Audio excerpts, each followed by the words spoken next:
আসসালামু আলাইকুম ওয়ারাহমাতুল্লাহি ওয়াবারাকাতুহু। প্রিয় মঞ্জু স্টুডিও শ্রোতা ও বন্ধুরা, আশা করি আপনারা ভালো আছেন। আজকে যে গল্পটি আপনারা শুনতে যাচ্ছেন, গল্পটির নাম হচ্ছে রাজনীতি, আর আমি আছি আপনাদের সঙ্গে এমএইচ লুশান। এডিট পরিচালনায় রয়েছেন মোহাম্মদ মঞ্জুর আলম, আর গল্পটি লিখেছেন রাসমিক আরিফিন আসিফ। গল্পটি যদি আপনাদের ভালো লেগে থাকে, লাইক কমেন্ট করে চ্যানেলটি সাবস্ক্রাইব করতে ভুলবেন না। তো চলুন বেশি দেরি না করে গল্পে যাওয়া যাক। ক্ষমতা জিনিসটা বড়ই অদ্ভুত, তাই না রে আসাদ? নদীর পাড়ে বসে আছে আসাদ এবং রাফি। আসাদকে নিশ্চুপ দেখে কথাটা বলল রাফি। রাফির দিকে একবার তাকিয়ে পুনরায় নিজের দৃষ্টি আকাশের দিকে স্থাপন করে বলে, হঠাৎই কথা বলছিস যে? কয়েকদিন আগেও যে মনিরের কলিজার টুকরা ছিলাম আমরা, আর আজ সেই মনির ক্ষমতার লোভে আমাদের জানের দুশ্মন হয়ে গেছে। আসাদ মৃদু হেসে উত্তর দিল, আমার রাজনীতিতে আসার কারণটা তো তুই জানিস। আমি আমার উদ্দেশ্য সফল করতে চাই। কোনো বেঈমান কি করলো না করলো সেটা নিয়ে ভেবে সময় নষ্ট করার মতো সময় আমার হাতে নেই। তবে চেহারাগুলো মাথায় আছে, কার আচরণ কেমন আর কে কখন কি করছে সব কিছু সুদ সমেত ফেরত দিব সময় মতো। মেয়েলি কণ্ঠস্বরের আওয়াজ শুনে আসাদ এবং রাফি পিছন ফিরে তাকালো। শ্যামলা মেয়েটি আজও হাজির, প্রতিদিনের মতো।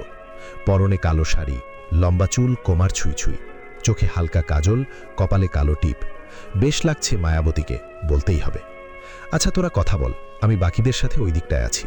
কথাটা বলে রাফি উঠে চলে যায়। আসাদ কিছু নুড়ি পাথর কুড়িয়ে নিয়ে নদীর বুকে নিক্ষেপ করতে ব্যস্ত হয়ে পড়ে। মেয়েটি গুটি গুটি পায়ে এগিয়ে এসে আসাদের পাশে বসে বলে, এভাবে আর কতদিন আসাদ? কোনো উত্তর না পেয়ে মেয়েটি আবারও বলল, আমি তো কিছু জিজ্ঞেস করেছি, নাকি শুনতে পাওনি? শুনেছি, কিন্তু উত্তর দেবার প্রয়োজন বোধ করছি না। তুমি কি চাও না আমরা একটা ছোট্ট সংসার সাজাই? তুমি কি চাও না আমাদের কোলজুড়েও একটা রাজকন্যা আসুক? আমার মাথায় এখন ওগুলো নেই, বোঝার চেষ্টা করো প্রাপ্তি। নেই, মাথায় নেই আর মাথায় নেই। গত 1 বছর ধরে আমাকে শুধু এই কথাটাই শুনতে হচ্ছে। একটা প্রশ্নের উত্তর দেবে? তোমার মাথায় ছিল কবে সেটা একটু বলবে? যেটা বোঝো না সেটা নিয়ে তর্ক করো না তো। আমি বুঝি না, আর তুমি তো সব বুঝে উদ্ধার করে ফেলছো। সকাল সকাল মাথা খারাপ করো না। তোমাকে ডাকি কথা বলে মন ভালো করার জন্য, উল্টো খারাপ করার জন্য নয়। এখন তো এটা বলবেই, পুরনো হয়ে গেছি না? আজব, এটা কখন বললাম আমি?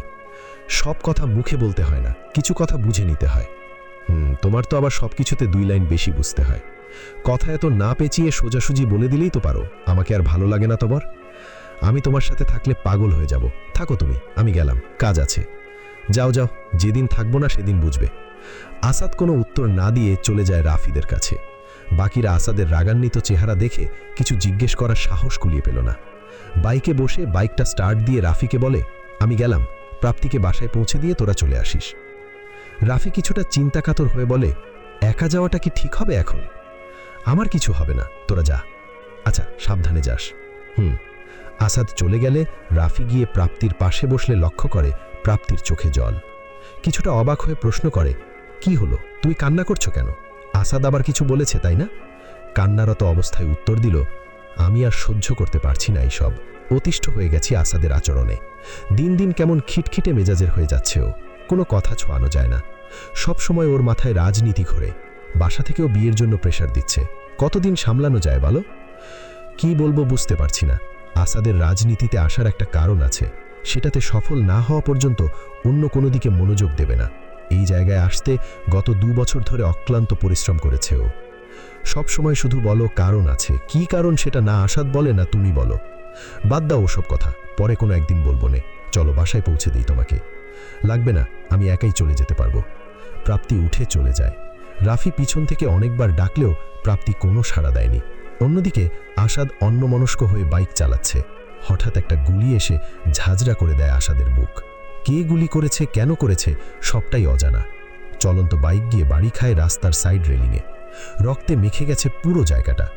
রাস্তার মানুষজন জড়সড় হয়ে দাঁড়িয়ে আছে। হাসপাতালে নেবার আগ্রহ কারো মাঝে নেই, কারণ মুখটা যে সবার কাছে খুব চেনা। শহরের বাকিদের কাছে সে আসাদ ভাই নামেই পরিচিত। আসাদের সাথে ঝামেলার বিষয়টা সকলেরই অজ্ঞাত আছে, তাই কেউ সাহসে কুলিয়ে উঠতে পারছে না আসাদের ধারে কাছে যাওয়ার। ভিড় অতিক্রম করে একটা ছেলে সামনে এগিয়ে আসলো। গায়ের রং নিকশ কালো, চোখে চশমা, ফর্মাল ড্রেস আপ, হাতে একটা কালো ফাইল। দেখতে সাদাসিধে ছেলেটা ব্যস্ত হয়ে পড়ে আসাদকে হাসপাতালে নেবার জন্য। সবাই কেমন ভয় ভয়ে চোখ নিয়ে তাকিয়ে আছে ছেলেটার দিকে। সবার এভাবে তাকিয়ে থাকার কারণ খুঁজে পাচ্ছে না ছেলেটি। মনে মনে ভাবল, হয়তো আমি কালো, তাই সবাই এভাবে তাকিয়ে আছে আমার দিকে। সেদিকে তোয়াক্কা না করে একটা সিএনজি ডাকে আসাদকে হাসপাতালে নেবার উদ্দেশ্যে। তবে প্রথম দুইজন ড্রাইভার আসাদকে দেখেই নাকচ করে দেয়। তার অল্প কিছুক্ষণ পরে অন্য আরেকজন সিএনজি ড্রাইভার আর ওই ছেলেটা মিলে আসাদকে হাসপাতালে নিয়ে যায়। রাফি এবং বাকি সবাই সবেমাত্র এসে হাসপাতালে পৌঁছাল। রিসিপশনে খোঁজ নিয়ে জানতে পারে অপারেশন সাকসেসফুলি সম্পন্ন হয়েছে। বেডে দেওয়া হয়েছে 5 তলার 502 নম্বর কেবিনে। দেরি না করে কেবিনে গিয়ে দেখে আসাদের জ্ঞান এখনও ফেরেনি। বেশি মানুষ অ্যালাউ না থাকায় রাফি একা ভিতরে ঢোকে এবং বাকিরা বাহিরে দাঁড়ায়। ছেলেটা এখনও আসাদের সাথে আছে। বলতে হবে ছেলেটা আসলেই অনেক দায়িত্ববান। তবে ছেলেটাকে দেখে রাফির মনে প্রশ্ন জন্মায়, ছেলেটা কে? নিজ থেকে তো কিছু বলল না ওর ব্যাপারে। ইতস্তত বোধ না করে জিজ্ঞেস করে, তুমি কে আর এখানে কি করছো?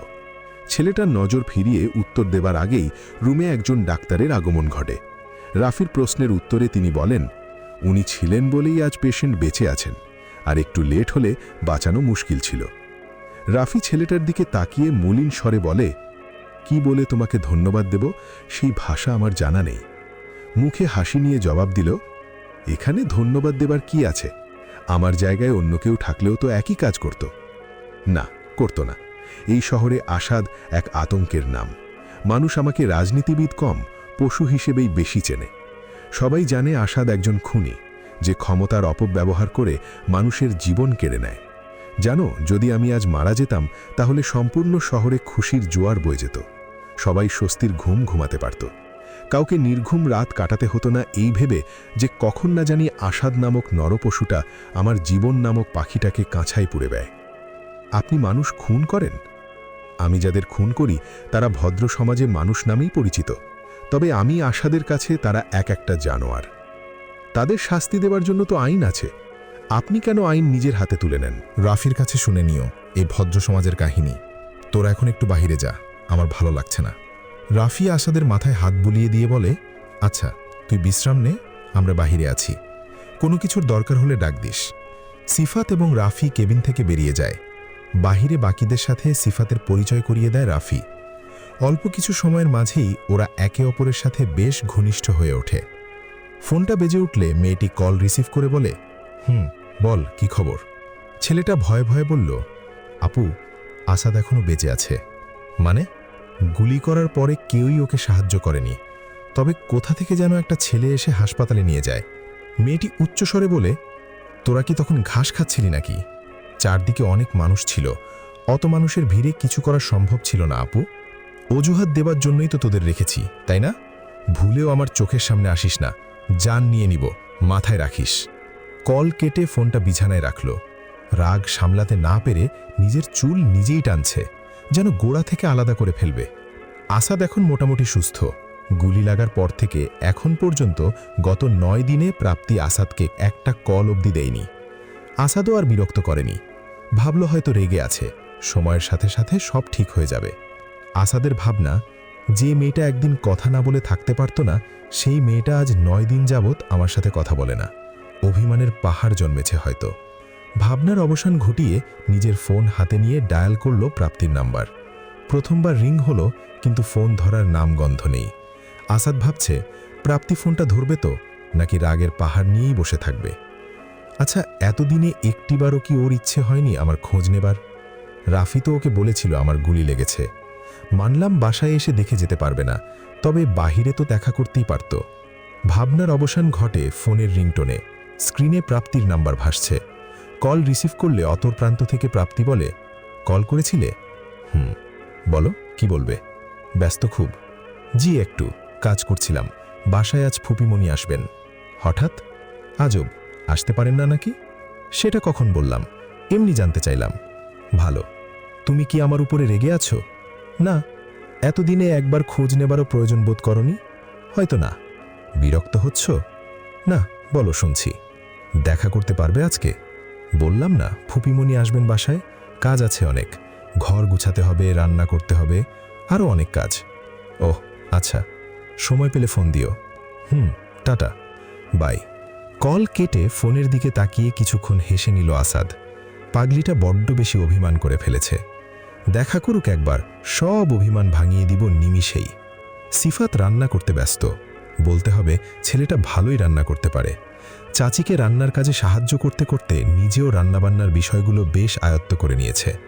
সিফাত ছেলেটা এতিম। যখন ওর বাবা মা মারা যায় তখনও কিছুই বুঝতে শেখেনি। সবেমাত্র বয়স 3-এর দোরগড়ায়। চাচা চাচি মানুষ করেছে বেশ যত্নে। অভাবের সংসার হলেও সিফাতের পড়ালেখাতে কখনো কোনো প্রভাব পড়তে দেয়নি। বাবা মা হারা ছেলেটা যে এতটা পথ অতিক্রম করতে পারবে সেটা হয়তো কেউ ভাবতেও পারেনি। আসাদ, রাফি এবং সিফাতের সম্পর্ক এখন তুমি থেকে তুইতে পরিণত হয়েছে। সিফাতও বেশ খুশি আসাদের সঙ্গী হতে পেরে। এতদিনে ছেলেটার ছোট মাথায় এতটুকু খেলেছে যে ও যাদের সাথে আছে তারা লোকমুখে প্রচলিত ভদ্র সমাজের মানুষদের মতো স্বার্থপর না। রান্না শেষ হলে সিফাত গিয়ে আসাদ এবং রাফিকে ডেকে আনে। খাবার খাওয়ার এক পর্যায়ে আসাদ বলে, রাফি, আজ রাতে একটা কীটপতঙ্গ সাফ করতে হবে, তৈরি থাকিস। আসাদের কথার প্রসঙ্গে সিফাত বলে, কিসের কীটপতঙ্গ? বাসায় তো কিছু নেই। 2 দিন আগেই তো সবকিছু এত সুন্দর করে পরিষ্কার করলাম। সিফাতের কথা শুনে আসাদ এবং রাফি কেউই হাসি আটকে রাখতে পারল না। ওদের কার্যক্রম দেখে সিফাত আহামকের মতো প্রশ্ন করে, কি ব্যাপার, তোরা এভাবে হাসছিস কেন? হাসির পরিমাণ কিছুটা কমিয়ে দিয়ে আসাদ বলল, হাসছি তোর কথা শুনে। কি এমন বললাম যে এভাবে হাসতে হবে? আমি সমাজের কীটপতঙ্গের কথা বলেছি, বাসার না। সেটা সরাসরি বললেই হতো, এত পেঁচানোর কি আছে? বুঝেছি, এখন খা। সিফাত কিছু বলতে যাবে তখনই বাসার কলিং বেলটা বেজে উঠল। রাফি উঠতে গেলে আসাদ বলে, তোরা থাক, আমি দেখছি। বসা থেকে উঠে গিয়ে দরজা খুলে সামনে তাকিয়ে দেখে কেউ নেই, তবে নিচে। সিফাত কিছু বলতে যাবে তখনই বাসার কলিং বেলটা বেজে উঠল। রাফি উঠতে গেলে আসাদ বলে, তোরা থাক, আমি দেখছি। বসা থেকে উঠে গিয়ে দরজা খুলে সামনে তাকিয়ে দেখে কেউ নেই, তবে নিচে একটা পার্সেল পড়ে আছে। চারদিকে পুনরায় একবার চোখ বুলিয়ে পার্সেলটা নিজের হাতে নিয়ে দরজা লাগিয়ে দিল। পার্সেলের উপরে আসাদের নাম লেখা রয়েছে, তবে কোথা থেকে এসেছে সে ব্যাপারে কিছু লেখা নেই। বেনামি পার্সেল। হাতে থাকা পার্সেলটা আসাদ ঘুরিয়ে ঘুরিয়ে দেখছে, কিন্তু বুঝতে পারছে না এটার ভিতরে ঠিক কি আছে বা থাকতে পারে। ড্রয়িং রুমের সোফায় এসে বসে পার্সেলটা টি টেবিলে রেখে নিজের 2 হাঁটুর উপরে 2 হাত দিয়ে ভর রেখে এক দৃষ্টিতে তাকিয়ে আছে সেদিকে। এতক্ষণে সেখানে আগমন ঘটে সিফাত এবং রাফির। পার্সেলের দিকে নজর পড়তেই রাফি বলে, পার্সেল কি পাঠিয়েছে আসাদ? জানি না, নাম লেখা নেই কারো। খুলে দেখ কি আছে ভিতরে। আসাদ ব্যস্ত হয়ে পড়ে পার্সেলটা খুলতে।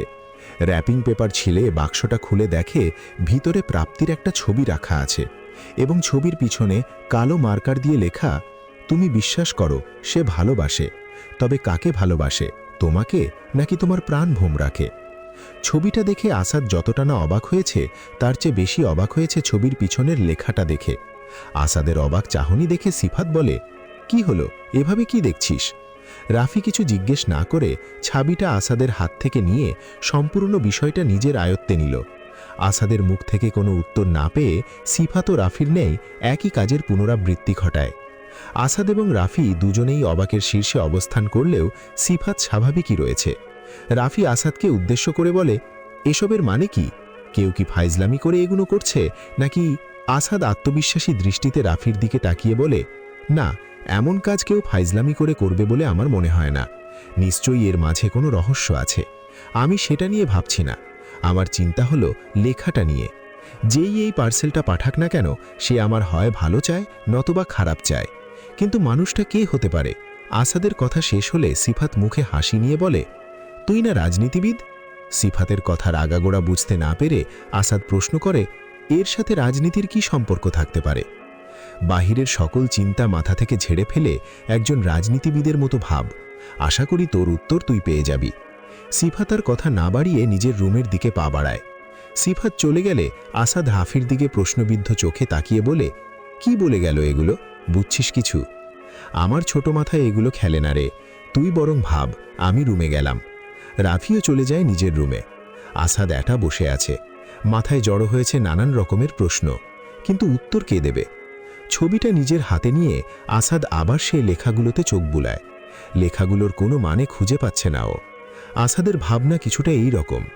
আমি বিশ্বাস করি সে আমাকে ভালোবাসে, কিন্তু কার কথা বোঝানো হয়েছে এখানে? প্রাপ্তি? ওর ছবির পিছনেই তো লেখাগুলো রয়েছে, আর প্রাপ্তিও তো আমাকে ভালোই বাসে। তবে শেষের লাইনের মানে কি? প্রাণ ভোমরা বলতে কি বুঝাতে চেয়েছে?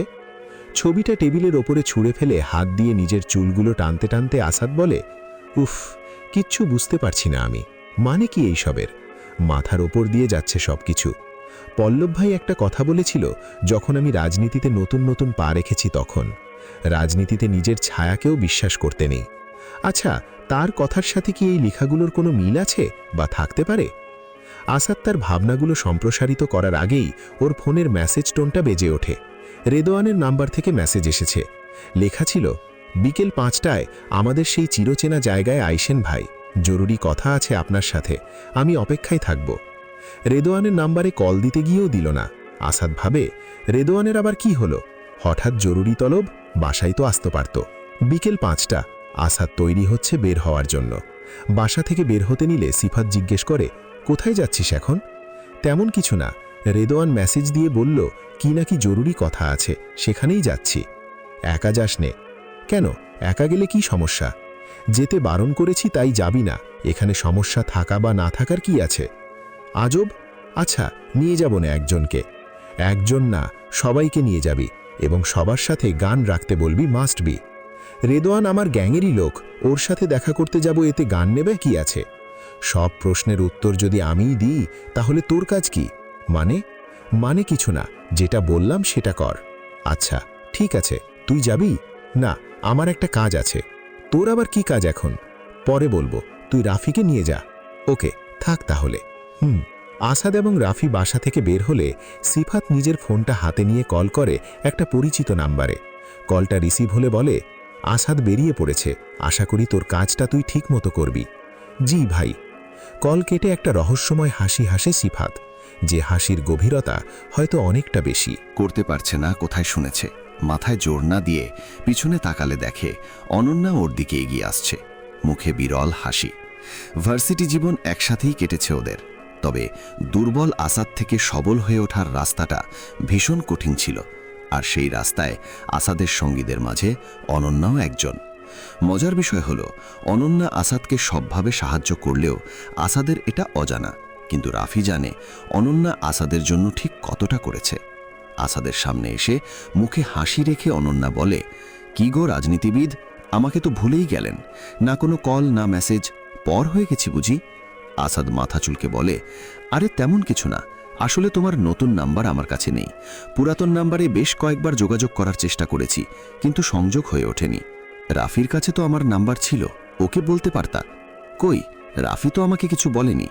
আমি ওর কাছে তোমার নম্বর অনেকবার চেয়েছি, বাট ও বলেছে ওর কাছে নেই।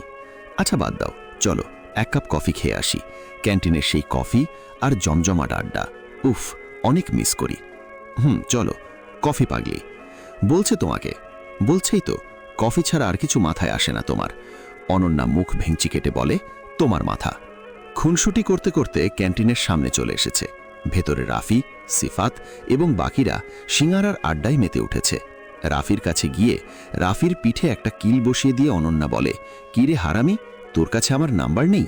রাফি অনন্যাকে দেখতে পেয়ে বসা থেকে উঠে শক্ত করে জড়িয়ে ধরে। অনন্যা মজা করে বলে, হয়েছে ভাই, ছাড় এবার, না হলে আমার হাড্ডি গুড্ডি এখন ভাঙবে, যেভাবে ধরেছিস।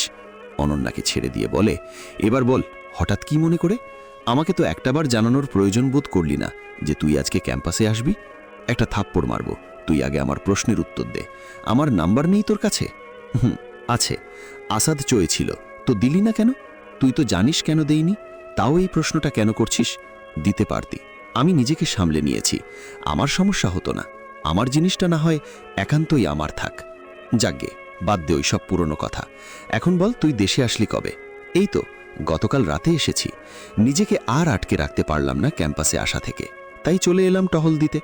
ভালো করেছিস, জানি তো কফির লোভে এসেছি সেখানে। আমাদের সাথে দেখা করতে এলে তো জানাতি।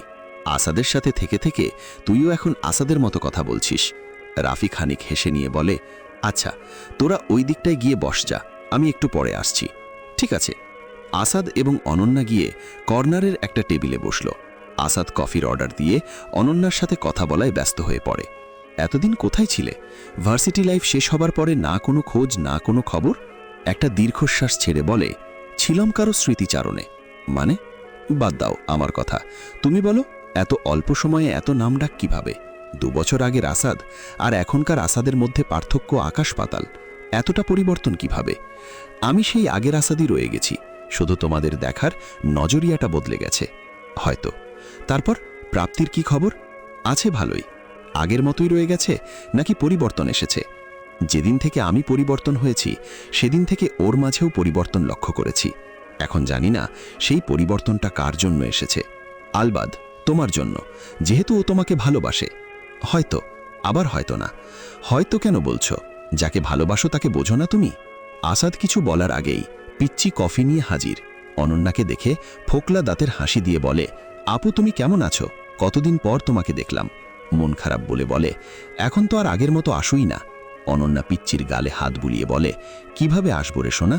আমি তো দেশে ছিলাম না। তুই কি পড়াশুনো করিস এখন, নাকি আমার যাবার পরে সব বাদ? কোনটা? তুমি তো প্রতি মাসে রফিক চাচার কাছে আমার জন্য টাকা পাঠাতে, তাহলে কিভাবে বাদ দেব বলো? আমার ঘাড়ে কয়টা মাথা? কপালে চুমু এঁকে দিয়ে বলে, গুড বয়। আচ্ছা যা এবার। আচ্ছা। আসাদ মুগ্ধ দৃষ্টিতে অনন্যাকে দেখছে। আসলেই মেয়েটা অদ্ভুত প্রকৃতির। যাকে চেনে না, যার সাথে কোনো সম্পর্ক নেই, তার দিকেও সাহায্যের হাত বাড়িয়ে দেয়। সবাই যদি এমন হতো তাহলে হয়তো সমাজে কারো সাথে কোনো বৈষম্য থাকতো না। রুমের সবকিছু ভেঙে চুরমার, তবুও রাগ কমছে না, নিজেকে সামলাতে পারছে না কিছুতেই। টেবিলের উপরে এক হাত রেখে জোরে জোরে নিঃশ্বাস ছাড়ছে মেয়েটি। ভয়ে ভয়ে একটা ছেলের সামনে এগিয়ে এসে বলে, আপু শান্ত হও প্লিজ। রাগে চোখ রক্তবর্ণ ধারণ করেছে। রক্তবর্ণ চোখে ছেলেটার দিকে তাকালে চোখের ঝাঁজ সহ্য করতে না পেরে মাথা নিচু করে ফেলে ছেলেটা। মুচকি হেসে বলে, শান্ত হব? হ্যাঁ আমি শান্ত হব, তবে সেদিন যেদিন আমার দেওয়া কাজটা তোরা সম্পন্ন করতে পারবি। 2 দিন সুযোগ করে দিলাম, কিন্তু লাভ কি হলো? ব্যর্থ। তোরা তো জানিস ব্যর্থতা জিনিসটা আমার সহ্য হয় না। শেষ আর একটা সুযোগ দিলাম, হয় আসাদকে মেরে ফেল, না হয় তোদের মৃত্যু কেউ আটকাতে পারবে না। কথাটা যেন মাথায় থাকে, আমি বারবার বলবো না। আসাদের বাইক এসে থামে গাজীপুর সালনার একটা পুরাতন ফ্যাক্টরির সামনে। সিফাত বারবার বলে দিলেও আসাদ রাফি ছাড়া অন্য কাউকে সাথে আনেনি। বাইক থেকে নেমে ভিতরে চলে যায়, কিন্তু রেদোয়ানকে কোথাও দেখতে পাচ্ছে না। উপায়ন্তর ফোন করে রেদোয়ানের নাম্বারে। সিলেটের একটা টং দোকানে বসে চা খাচ্ছে রেদোয়ান এবং ওর কয়েকজন বন্ধু। হঠাৎ ফোনের রিংটোন বাজলে পকেট থেকে ফোন বের করে দেখে আসাদের নাম্বার থেকে কল এসেছে। 7 পাশ না ভেবে কল রিসিভ করে বলে, আসসালামু আলাইকুম ভাই। ওয়ালাইকুম আসসালাম। কোথায় তুই? এখনো আসছিস না যে? আমি অপেক্ষা করছি। আমি তো সিলেটে আছি। আর কোথায় আসার কথা বলছো? তুই না আমাকে মেসেজে বললি পুরাতন গোডাউনে আসতে? না ভাই, আমি তো ঢাকার বাহিরে আছি। তাহলে কেন তোমাকে সেখানে আসতে বলবো বলো? তোর নাম্বার থেকে যে মেসেজ আসলো সেটা? সত্যি আমি কোনো মেসেজ পাঠাইনি। রেদোয়ানের কানে গুলির আওয়াজ ভেসে আসলে তার কিছুক্ষণ পরেই কলটা কেটে যায়। উত্তরে আসাদ কিছু বলতে যাবে, ইতিমধ্যেই সেখানে গুলির বর্ষণ শুরু হলো। রাফি তৎক্ষণাৎ কোমর থেকে নিজের গান বের করে কাভার ফায়ার দিতে ব্যস্ত হয়ে পড়ে। আসাদকে নিয়ে রাফি একটা কন্টেনারের পিছনে আশ্রয় নিল। নিজেদের সুরক্ষার দিকটা নিশ্চিত করতে করতে গুলির আওয়াজ আর শুনতে পাচ্ছে না ওরা। আসাদ উকি দিয়ে চারদিকে চোখ বোলাচ্ছে, কিন্তু লাশ ছাড়া আর কিছুই দেখতে পাচ্ছে না। হঠাৎ কয়েকজন মধ্যবয়স্ক ছেলে এসে আসাদ এবং রাফির সামনে দাঁড়ালো। আসাদ কিছু বলতে যাবে, চলুন আপনাদের বাসায় পৌঁছে দিচ্ছি। ওদের মধ্যে থেকে একটা ছেলে বলে উঠল। উত্তরে আসাদ বলল, তোমাদের তো ঠিক চিনলাম না। আমাদের না চিনলেও চলবে, তবে এতটুকু মাথায় রাখুন, আপনার কাছের মানুষগুলোই এখন আপনার জানের দুশ্মন হয়ে উঠেছে, তাই সেই সকল মানুষদের থেকে একটু সাবধানে থাকবেন। বুঝলাম না তোমার কথা, বুঝবেন আস্তে আস্তে, তবে দেরি করে যেন না বোঝেন সেই দোয়াই রইল। এখন চলুন আপনাদের পৌঁছে দিই, আমাদের আরও কাজ আছে। আসাদও আর কথা না বাড়িয়ে বাহিরে চলে গেল। বাইকে উঠতে গেলে অন্য একজন ছেলে আসাদের হাত থেকে বাইকের চাবিটা নিয়ে বলে, গাড়িতে উঠুন আমাদের সাথে, গাড়ি আপনার বাসায় পৌঁছে যাবে। গাড়ি এসে বাসার সামনে থামলে আসাদ এবং রাফি ওদের ধন্যবাদ জানিয়ে ভিতরে চলে যায়। ড্রয়িং রুমে পায়চারা করছে সিফাত। দরজা খোলা থাকায় আসাদ এসে ড্রয়িং রুমের সোফায় নিজের তাশরিফ জমিয়ে একটা দীর্ঘশ্বাস ত্যাগ করল। সিফাত দেখতে পেয়ে প্রশ্ন করে, একা গিয়েছিলি? আসাদের তরফ থেকে কোনো উত্তর না পেয়ে সিফাত আবারও বলে, কি হলো, কিছু জিজ্ঞেস করেছি তো নাকি? একা কেন গিয়েছিলি? সবাইকে সাথে নিয়ে যেতে বললাম না? ভাবিনি এমন কিছু হবে। কি হয়েছে? আসাদ সবটা খুলে বললে সিফাত হাতে তালি দিয়ে বলে, বাহ ভালো তো, সব সময় শুধু রাজনীতি নিয়ে পড়ে থাকিস, বাহ্যিক কোনো জ্ঞান তো মাথায় নেই। স্প্রুফিং বুঝিস? স্প্রুফিং? হ্যাঁ স্প্রুফিং। সেটা কি? স্প্রুফিং হলো এমন এক ধরনের পদ্ধতি যার মাধ্যমে তোর নাম্বার আমার কাছে নেই, কিন্তু তোর নাম্বার দিয়ে আমি যাবতীয় সব কাজ করতে পারবো, যেমন কাউকে মেসেজ পাঠানো বা কল দেওয়া। একই কাজ ইমেল দিয়েও করা যায়। কিন্তু কেউ আমার সাথে এমনটা কেন করবে? কি স্বার্থ থাকতে পারে তার? স্বার্থ তো একটাই, কি? তোর জীবন নেওয়া। তুইও এই কথা বলছিস, সকালে আসলো পার্সেল আর এখন তুই? যেটা দেখেছি, যেটা বুঝেছি সেটাই বলেছি। স্প্রুফিং করে তোকে পুরনো গোডাউনে ডাকা, তোর উপরে হামলা হওয়া, সবকিছু তো আর কাকতালীয় হতে পারে না, তাই নয় কি? তোর কথায় যুক্তি আছে, কিন্তু এই কাজগুলো কে বা কারা করছে সেটাই তো বুঝতে পারছি না। কারা না বল, কে? তুই এতটা নিশ্চিত হয়ে কিভাবে বলছিস? সকালের লেখাগুলো নিয়ে একটু খেলা করা শেখ, বুঝতে পারবি।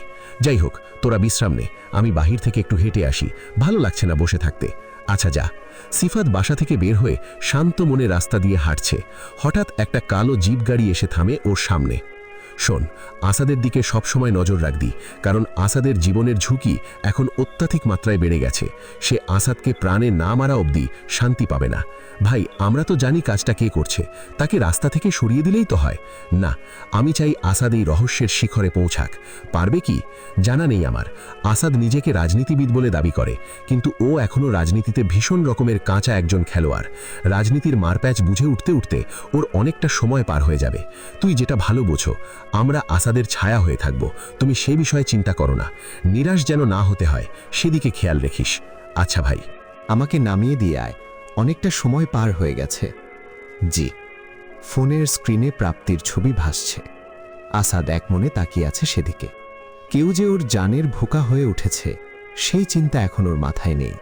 প্রাপ্তির সাথে কাটানো সুন্দর মুহূর্তগুলোই জড়সড় হয়ে আছে ওর ভাবনা জুড়ে। শেষ বিকেলে নদীর পাড়ে হাত ধরে হাঁটা, প্রাপ্তির দুষ্টুমি ভরা কথা। আসাদ নিজেকে ভাগ্যবান মনে করে প্রাপ্তিকে নিজের জীবনের অংশ করতে পেরে। তবে সময়ের সাথে সাথে সেই ভাগ্যটা যেন দুর্ভাগ্যে পরিণত না হয়, সেটাই দেখার বিষয়। রাত অনেক হয়েছে, কিন্তু কারো পেটেই খাবার পড়েনি। রাফি এসে একবার আসাদকে ডেকে গেছে, কিন্তু আসাদ নাকচ করে দেয় খাবে না বলে। তাই রাফিও আর জোর করেনি। রাত প্রায় 2টো। আসাদ এবং রাফি নিজের কাজে বেরিয়ে পড়েছে। শরীরে ভদ্রলোকের ট্যাগ লাগানো কারো হয়তো জীবনযাত্রার সমাপ্তি ঘটবে আজ, নাকি সব ভাবনা চিন্তাগুলো রং বদলাবে আসাদের অজান্তেই। রাত প্রায় 2টো। আসাদ এবং রাফি নিজের কাজে বেরিয়ে পড়েছে।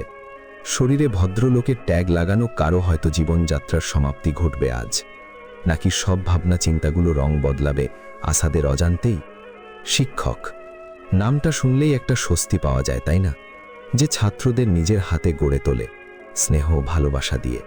আচ্ছা, একজন রক্ষক যদি ভক্ষক হয়ে ওঠে, তখন তার কি শাস্তি হওয়া উচিত? আসাদের মতে মৃত্যুর চেয়ে বড় শাস্তি কাউকে দেয়া যায় না। তেমনি এক শিক্ষকের গল্পের সমাপ্তি ঘটাবে আসাদ, যে শিক্ষক পড়ানোর নামে ছোট ছোট মেয়েদের যৌন হয়রানির শিকার করে। বর্তমান সমাজের পরিস্থিতি হলো এমন, বাবা মা দুজনই কাজের সূত্রে দিনের বেশিরভাগ সময় ঘরের বাইরে থাকেন। হয়তো কেউ বাসায় আয়া রেখে দেন ছেলে মেয়েদের একাকিত্ব দূর করার জন্য, আর কেউ কেউ রাখেন না এই ভেবে ছেলে মেয়ে তো দিনের 3/4 সময়ে প্রাইভেট আর পড়ালেখা নিয়ে ব্যস্ত থাকবে, বন্ধুবান্ধবের সাথে থাকবে, কথা বলবে। একাকিত্ব কি সেটা বোঝার সুযোগ হয়ে উঠবে না। বাবা মা টাকা কামাতে এতটাই ব্যস্ত যে তার মেয়ে কোন পরিস্থিতিতে আছে সেটা খোঁজ রাখার সময়টুকুও হয়ে ওঠে না তাদের কাছে। এমনও মেয়ে আছে যারা পুরো ব্যাপারটা বুঝতে বুঝতেই অনেকটা সময় পার হয়ে যায়, আর যখন বুঝতে পারে তখন হয়তো কিছুই করার থাকে না। লোকলজ্জার ভয়ে কাউকে বলতেও পারে না। এই সময়টা যে কতটা কষ্টের সেটা হয়তো সেই বুঝতে পারবে যে বা যারা এই পরিস্থিতির সম্মুখীন হয়েছে বা ভবিষ্যতে হবে। এই ধরনের বিষয়গুলো যে শুধু শিক্ষকরাই করে এমনটা কিন্তু না। পরিবার পরিজন আত্মীয় স্বজনদের মাঝেও এমন কিছু নরপিশাচ থাকে যারা ভালো মানুষের আড়ালে নিজেদের স্বার্থ হাসিল করতে ব্যস্ত। এমন মানুষগুলো খুবই ভয়ঙ্কর প্রকৃতির হয়, বিষাক্ত হয়, যাদেরকে খালি চোখে চেনা যায় না, কিন্তু তাদের বিষক্রিয়া মারাত্মক। আসাদের কাজ শেষ। সকালে খবরের কাগজের হেডলাইন হবে, শিক্ষক নামের একজন নরপশু হত্যা। না, একটু ভুল বলে ফেললাম। এই ভদ্রলোকের সমাজে তো সত্যের চেয়ে মিথ্যার দাপট বেশি, তাই হয়তো এই খবরটাও বাকি খবরের আড়ালে চাপা পড়ে যাবে। অনেকদিন পর আসাদ আজ ক্যাম্পাসে এসেছে। গুলি লাগার পর থেকে আর আশা হয়নি। একটা শাস্তির নিঃশ্বাস ত্যাগ করে ক্যান্টিনের পাশে দাঁড়িয়ে থাকা পরিচিত শিমুল গাছটার নিচে তাকালে দেখে প্রাপ্তি ওর কয়েকজন বন্ধুবীর সাথে বসে আছে নির্জীব মনে। আসাদকে দেখতে পেয়ে বাকিরা উঠে যায়। প্রাপ্তি তখনও দেখেনি আসাদকে। কাহিনী বুঝতে না পেরে বলে, কিরে, সবাই চলে যাচ্ছিস কেন? আসাদকে দেখতে পেয়ে সম্পূর্ণ বিষয়টা প্রাপ্তির বোধগম্য হল। তাই আর কিছু না বলে পুনরায় নিজের দৃষ্টি অন্যদিকে ফিরিয়ে নিল। আসাদ প্রাপ্তির পাশে বসে বলে, মন খারাপ? জি। না। তাহলে কথা বলার ইচ্ছে নেই? না, নেই। চলে যাব তাহলে? তোমার ইচ্ছে। ভার্সিটিটা তো আর আমার একার না যে আমি যা বলবো তাই হবে। এমনিতেই তোমার ভয়ে কোনো ছেলে আমার সাথে কথা বলতে চায় না। ছেলেদের সাথে কথা বলতে চাও তুমি? শুধু কি ছেলেরা, মেয়েরাও তো কথা বলে না আমার সাথে, কয়েকজন ছাড়া। আমি কি তাদের বারণ করেছি তোমার সাথে কথা বলতে বা না মিশতে? হয়তো করেছ। তোমাকে এর আগেও অনেকবার বলেছি, হয় আমাকে বেছে নাও, নতুবা তুমি রাজনীতি নিয়ে থাকো। একটা কথা মনে আছে তোমার? কি কথা? যখন আমি একজন সহজ সরল সাধারণ ছেলে ছিলাম, যখন আমার নাম ডাক পরিচিতি ছিল না, তখন তুমি ঠিক কি কি করেছিলে? ছেলেদের সাথে কফি শপে যাওয়া, কথা বলা, তাদের বিভিন্ন গিফট দেওয়া। আমার জন্মদিন তুমি ভুলে যেতে, কিন্তু 2 দিন আগে পরিচিত একটা ছেলেকে তুমি কফি শপে গিয়ে গিফট দিয়ে আসতে। এবং আমি যখন এগুলো তোমাকে জিজ্ঞেস করতাম, তখন তোমার কাছে কোনো উত্তর থাকতো না। তুমি কথার ছলে সেগুলো এড়িয়ে যেতে। এবং মজার বিষয় হলো, আমিও তখন তোমার কাছে একটা প্রশ্ন করেছিলাম, আমাকে চাই নাকি তোমার ওইসব বন্ধুদের? তুমি কি বলেছিলে? তোমার জীবন তোমার মর্জি মতো চলবে। তাহলে আজ কেন আমাকে যে কোনো একটা বেছে নিতে বলছো? আমি কিন্তু এখন কারো সাথেই কথা বলি না, সেটা তোমার অজানা নয়। কবে থেকে কথা বলো না? যেদিন থেকে এই শহরের মানুষ আসাদকে চেনে সেদিন থেকে। যেদিন থেকে আসাদের নাম যশ খ্যাতি হয়েছে সেদিন থেকে। যেদিন থেকে আসাদ নিজেকে সামলে নিতে শিখেছে সেদিন থেকে। কিন্তু আসাদ যখন অনেক দুর্বল ছিল, যখন প্রাপ্তিকে ছাড়া আসাদ কিছু বুঝতো না, তখন কিন্তু তুমি আমার মনোবল না হয়ে আমাকে আরও ভেঙে দিয়েছ। এত তাড়াতাড়ি ভুলে গেলে সেই দিনগুলো? তোমার কি ভাবনা? আসাদ হাসি খুশি আছে, তার মানে সে অনেক ভালো আছে? তাহলে বলবো তুমি আমার প্রেমিকা হতে পারোনি। আমাকে নিয়ে এত কিছু ভাবার জন্য অসংখ্য ধন্যবাদ। আসাদ খানিকটা হেসে নিয়ে বলে, যখনই আমার প্রশ্নগুলোর কোনো উত্তর তোমার কাছে থাকে না, তখনই এই একটা কথা বলে এড়িয়ে যাও সবকিছু। হ্যাঁ হ্যাঁ, আমি খারাপ। আর কিছু বলতে চাও? বাদ দাও ওই সব কথা। ভার্সিটিতে আসলে বাট কল দিলে না। দেখা করার কথা ছিল আমাদের, তাই না? মনে ছিল না। আচ্ছা ঠিক আছে, তোমার তো মনে হয় একটু পরে ক্লাস শুরু হবে। থাকো তাহলে, আমি আসি। প্রাপ্তি কোনো উত্তর দিল না। আসাদ প্রাপ্তির পাশ থেকে উঠে ক্যান্টিনের দিকে যায়। কিছুটা সামনে এগোলে প্রাপ্তি কোনো উত্তর দিল না। আসাদ প্রাপ্তির পাশ থেকে উঠে ক্যান্টিনের দিকে যায়। কিছুটা সামনে এগোলে কারো ডাক পেয়ে আসাদ থমকে দাঁড়ায়। গলার স্বরটা বেশ পরিচিত। তবে খেয়াল, আসাদ বাসায় এসে পৌঁছেছে। অনন্যার সাথে সময়গুলো বেশ ভালোই কেটেছে ওর। পুরনো স্মৃতিগুলো আবার ঝেঁকে বসেছে। ভার্সিটির সেই দিনগুলোর কথা মাথায় আসতেই আসাদ নিজের অজান্তে হেসে ফেলে। সিফাত রুমে ঢুকে দেখে আসাদ আপন মনে হাসছে। বিছানায় নিজের তাশরিফ জমিয়ে কিছুটা কৌতূহল নিয়ে প্রশ্ন করে, কিরে, হাসছিস কেন? হাসছি নিজের অবস্থার উপরে। কেমন ছিলাম আর কেমন হয়ে গেলাম। বাদ দে সব পুরনো কথা। যার জন্য তোর কাছে আসা, লেখাগুলো সন্ধিখান করতে পারলি? হ্যাঁ পারছি, তবে ভাবিনি কখনো আমার সাথে এমনটা হবার ছিল। ভাবিসনি তো এখন ভেবে নে। মানতে খুব কষ্ট হচ্ছে। একটা চিরচেনা মানুষের এমন হঠাৎ পরিবর্তন কিভাবে মেনে নেই বল? যাকে তুই চিরচেনা বলছিস তার কাছে তুই অপরিচিত। কি জানি, বুঝতে পারছিস, এটাই অনেক। সাবধানে থাকিস, এটুকুই বলবো। এখন বল অনন্যাকে। রাফি বলেনি কিছু? আমি তোর মুখ থেকে শুনতে চাচ্ছি। আমার ক্লাসমেট ছিল, ভার্সিটি লাইফ একসাথেই কেটেছে আমাদের। খুব ভালো একটা মেয়ে, মনটা অনেক পরিষ্কার। বাকি সবার মতো মনে অতশত প্যাঁচগুজ নাই। জানিস, একটা অপরিচিত মানুষ যাকে ও আগে কোনোদিন দেখেনি পর্যন্ত, কিন্তু সে বিপদে পড়লে হাত বাড়িয়ে দেয়া মানুষগুলোর মাঝে অনন্যা একজন। আমাদের ক্যান্টিনে যে ছেলেটা আছে, ওর পড়াশোনার সকল খরচ অনন্যাই বহন করে। এতদিন তো মনে হয় দেশের বাইরে ছিল। গতকাল রাতেই এলো। বলল তখন, শুনলি না? তো হঠাৎ দেশের বাইরে কেন গেছিল জানিস? হয়তো পড়াশোনার জন্য। তাছাড়া আর কি হবে? দেশের বাইরে তো ওর কোনো আত্মীয় স্বজনও নেই। বাবা মা অনন্যা এতিম। মামা মামি ওকে বেশ যত্নে লালন পালন করেছেন। আমার ভাষ্যমতে আমি কোনোদিন দেখিনি অনন্যাকে তারা নিজের মেয়ে ছাড়া অন্য কিছু ভেবেছেন। তো তুই অনন্যার মামা মামির থেকে জানতে পারতি না অনন্যা কেন দেশের বাইরে গেল সবাইকে ছেড়ে? আমি গিয়েছিলাম তাদের বাসায়, তবে তারা সেখান থেকে চলে গিয়েছিলেন। অনন্যার নাম্বারও বন্ধ দেখাচ্ছিল। মামা মামিরও কোনো খোঁজ পাইনি। তাই হাল ছেড়ে দিয়েছিলাম। কিন্তু তুই হঠাৎ ওসব পুরনো কথা ঘাটছিস কেন? ঘাটছি কারণ অনন্যা কি সত্যি পড়াশোনার জন্য দেশের বাইরে গেছিল, নাকি এখানে অন্য কোনো গল্প আছে? ভাই, আমারে মাফ কর প্লিজ। এমনিতেই একটা ধাঁধা সলভ করতে গিয়ে নাকানি চুবানি খেয়ে বেসামাল অবস্থায় আছি, তার উপরে আবার অন্য কোনো ধাঁধা দিস না। সিফাত খানিক হেসে আসাদের কাঁধে একটা হাত রেখে বলে, এটা তোর জীবনের ধাঁধা, যেটা সমাধান তুই ছাড়া অন্য কারো কাছে নেই। দুর্বল আসাদ থেকে এই আসাদ হয়ে ওঠার গল্পটা নিশ্চয়ই সহজ ছিল না। পিছনের সেই গল্পটা নিয়ে একটু ভাব, তুই নিজের লক্ষ্যে পৌঁছে যাবি, আর এবারের ফলাফলটা তোর জীবন বদলে দেবে। মিলিয়ে নিস। আসাদ হাবার মতো তাকিয়ে আছে সিফাতের মুখের দিকে। সিফাত রুম থেকে বেরিয়ে গেল, কিন্তু তবুও আসাদের কোনো হেলদোল নেই। মাঝে মাঝে সিফাতের চরিত্রটা বুঝতে ভীষণ কষ্ট হয় আসাদের। হাবাগোবা ছেলেটার কয়েকটা জটিল কথা আসাদকে নিজের অবস্থানে স্থির করে দেওয়ার জন্য যথেষ্ট। সিফাত ছেলেটার মাঝে কিছু একটা আছে, এটা আসাদের ভাবনা। ভাবনাটা কি সত্যি, নাকি ভাবনার অন্তরালে অন্য কোনো কাহিনী রচিত আছে? অনন্যার মন আনচান করছে আসাদের সাথে কথা বলার জন্য, কিন্তু ভাবছে কল দেবে কি দেবে না। নাম্বারটা বারবার ওপেন করে আবার কেটে দিচ্ছে। কথা বলতেও ইচ্ছে করছে, আবার কল দিতেও কেমন কেমন লাগছে। ভাবনা চিন্তার অবসান ঘটিয়ে আসাদের নাম্বারে কল দিলে কিছুক্ষণ পরে আসাদ কল রিসিভ করে বলে, হুঁ বলো, কি করো? এই তো ফেসবুকে নিউজ ফিড ঘাটাঘাটি করছিলাম। তুমি? ভাবছিলাম কি কোনো একজনের কথা। কার কথা? পরে বলবো। আচ্ছা এখন রাখি, পরে কথা হবে। আসাদের উত্তর না শুনেই অনন্যা ফোন রেখে দেয়। লজ্জায় লাল হয়ে গেছে অনন্যার মুখ। দিনটা ভালোই কাটলো আসাদের। সারাদিনের মাঝে প্রাপ্তির কথা একটি বারের জন্য মাথায় আসেনি, হয়তো আসতে দেয়নি, হয়তো খেলার মোড় ঘুরাতে চাচ্ছে আসাদ। দিনটা ভালোই কাটলো। আসাদের সারাদিনের মাঝে প্রাপ্তির কথা একটি বারের জন্য মাথায় আসেনি, হয়তো আসতে দেয়নি, হয়তো খেলার মোড় ঘুরাতে চাচ্ছে আসাদ। দিনটা ভালোই কাটলো। আসাদের সারাদিনের মাঝে প্রাপ্তির কথা একটি বারের জন্য মাথায় আসেনি, হয়তো আসতে দেয়নি, হয়তো খেলার মোড় ঘুরাতে চাচ্ছে আসাদ। পরের দিন সকালেও ভার্সিটিতে যায় আসাদ, রাফি এবং সিফাত, সাথে সাঙ্গপাঙ্গরা তো আছেই। তবে আজকে ভার্সিটিতে গেছে অন্য একটা কাজে। কয়েকদিন পরেই ভার্সিটিতে হল প্রেসিডেন্ট নির্বাচন, তবে প্রার্থী মাত্র 2 জন, নাবিল এবং রেজওয়ান।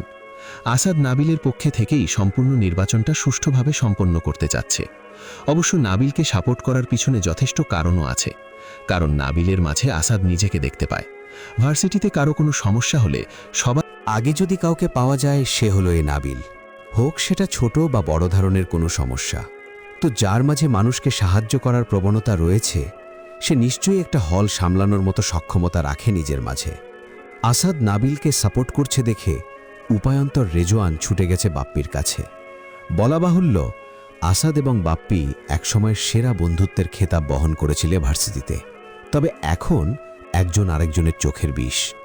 কারণ ওই যে রাজনীতি, এই একটা শব্দ ওদের 7 বছরের বন্ধুত্ব 7 সেকেন্ডে শেষ করে দিয়েছিল। কেউ ভাবেনি কখনো স্কুল লাইফের এত ঘনিষ্ঠ 2 জন বন্ধু শুধু এই রাজনীতির চক্করে পড়ে আলাদা হয়ে যাবে। বাপ্পি ঢুকছে গেট দিয়ে। মিনারের পাশে দৃঢ় পায়ে দাঁড়ানো হিজল গাছের নিচে আসাদ নাবিলের সাথে কথা বলায় ব্যস্ত।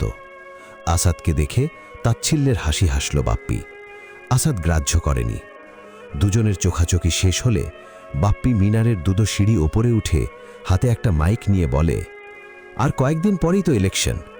নিশ্চয়ই তোমরা জানো কাকে ভোটটা দিতে হবে, বা কাকে দিলে তোমরা সবচেয়ে বেশি উপকৃত হবে।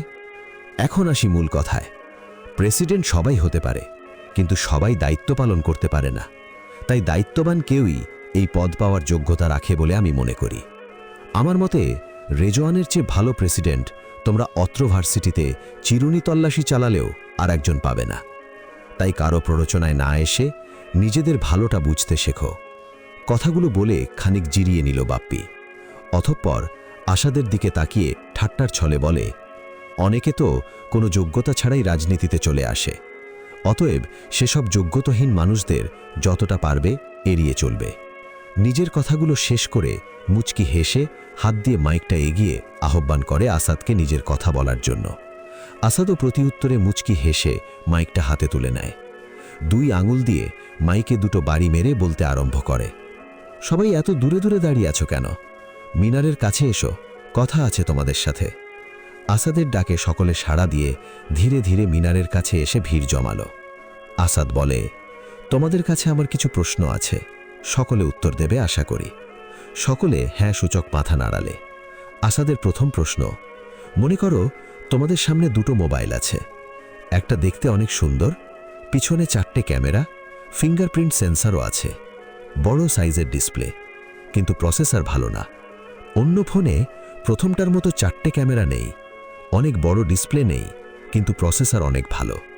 এখন আমার প্রশ্ন হলো, তোমরা কোনটা বেছে নেবে, প্রথমটা নাকি দ্বিতীয়টা? সকলে উচ্চস্বরে বলে উঠল, দ্বিতীয়টা। আসাদের মুখে হাসি ফুটল। বাপ্পি রাগে ফুঁসছে, কিন্তু কিছু বলছে না। আসাদ আবার নিজের কাজে মনোযোগ দিল। এবার আর একটা প্রশ্ন করি, কেমন? একজন যোগ্যতাবান ব্যক্তি যে তোমাদের কখনো কোনো বিপদে আপদে সাহায্য করেনি, তোমাদের পাশে এসে দাঁড়ায়নি। অন্যদিকে একজন যোগ্যতাহীন ব্যক্তি যার কোনো যোগ্যতা নেই, কিন্তু মানুষকে সাহায্য করার জন্য বড় একটা মন আছে, সকলের বিপদে আপদে এগিয়ে আসে, সবাইকে নিজের পরিবারের একজন সদস্য মনে করে। এবার বলো, কাকে চাই তোমাদের, যোগ্যতাবান নাকি যোগ্যতাহীন? এবারও সবার উত্তর আসাদের পক্ষেই এলো। বাপ্পি নীরব দর্শকের ভূমিকা পালন করছে। কী বা বলবে, বলার মতো কিছু নেই ওর কাছে। আসাদ মুখের হাসি বজায় রেখে বলে, দেখো, তোমাদের নেতা বাপ্পি হয়তো কিছু বলতে চায়, শোনো তাহলে মনোযোগ দিয়ে। আসাদ মাইকটা বাপ্পির হাতে তুলে দিয়ে সবাইকে নিয়ে মিনারের সামনে থেকে চলে আসে। মাঝমাঠে আসার পরে নাবিল বলে, ভাই, চলে যাবে নাকি থাকবে? কেন? সবাই মিলে একটু চা সিঙ্গারা খেতাম আর কি। আমার সামনে ফর্মালিটি দেখালে মায়ের এটাও মাটিতে পড়বে না। চা সিঙ্গারা যারা তোকে ভোট দেবে, যাদের কারণে তুই জিতবি, তাদেরকে খাওয়াবি। আমরা ক্যান্টিনে আছি, প্রয়োজন পড়লে ডাক দিস। আচ্ছা ভাই। আসাদ এবং বাকিরা চলে গেল ক্যান্টিনে, আর নাবিল গেল নিজের কাজে। ক্যান্টিনে গিয়ে বসতে না বসতেই সিফাত আসাদকে খোঁচানো শুরু করে। আসাদ তক্ত হয়ে বলে, কি শুরু করছিস? মেয়ে পেয়েছিস নাকি? সিফাত হাসতে হাসতে বলে, আরে তোর পাখি এসেছে। মানে? একটু পিছনে তাকাও খোকা। আসাদ পিছনে তাকিয়ে দেখে অনন্যা আসছে, তবে আজ চোখ ফেরাতে পারছে না অনন্যার থেকে। কালো শাড়ি, কালো টিপ, বেশ মানিয়েছে মেয়েটাকে। মুখে মাতাল করা হাসি আসাদকে বেকাবু করে তুলছে। আসাদ নিজেকে সামলাতে পারছে না। অবস্থা বেশি বেগতিক হওয়ার আগেই আসাদ নিজের চোখ ফিরিয়ে নেয়। আসাদের অবস্থা দেখে কেউ নিজের হাসি আটকে রাখতে পারল না। অট্ট হাসিতে ফেটে পড়ে সবাই।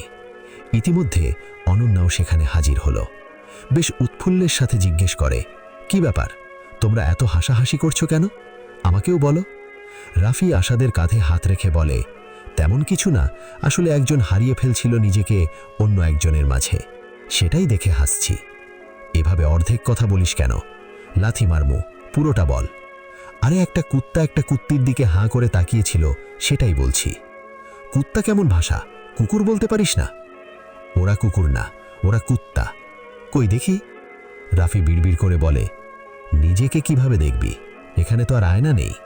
কি বললি? শুনতে পাইনি।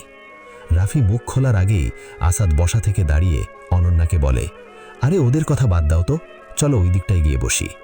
আচ্ছা চলো। বসবে নাকি হাঁটবে? খুশি হয়ে বলে, চলো হাঁটি। অতঃপর আর কি, দুজন মিলে বেরিয়ে পড়ে কিছুটা আনন্দ খোঁজার উদ্দেশ্যে।